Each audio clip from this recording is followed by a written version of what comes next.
امام ابو داود رحمہ اللہ جو کہ بہت بڑے محدث ہیں اور سنن ابی داود شریف کے مصنف ہیں، ایک مرتبہ دریا کے کنارے کھڑے تھے کہ انہوں نے ایک کشتی پر سوار آدمی کو چھینکنے کے بعد الحمدللہ کہتے ہوئے سنا۔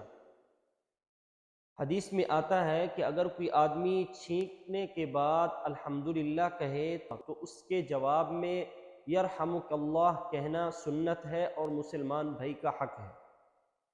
لیکن وہ کشتی آگے چلی گئی تو امام صاحب نے ایک دوسری کشتی 1 درہم کے بدلے کرائے پر لی، اس پر سوار ہو کر اس چھینکنے والے آدمی کے پاس پہنچے اور اسے یرحمک اللہ کہا اور اس نے جواباً یہدیکم اللہ کہا۔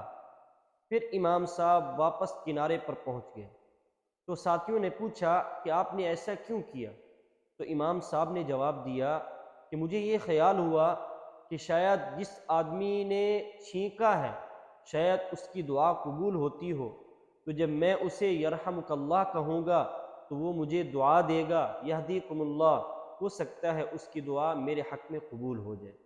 کہتے ہیں کہ کسی نے خواب میں دیکھا کہ امام ابو داود نے 1 درہم کے بدلے جنت خرید لی۔ اس لیے کہتے ہیں نیک کام کوئی بھی ہو، جتنا چھوٹا بھی ہو، اس کو چھوٹا نہیں سمجھنا چاہیے۔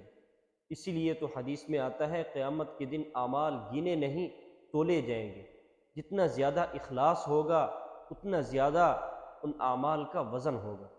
اللہ تعالیٰ سمجھ نصیب فرمائے۔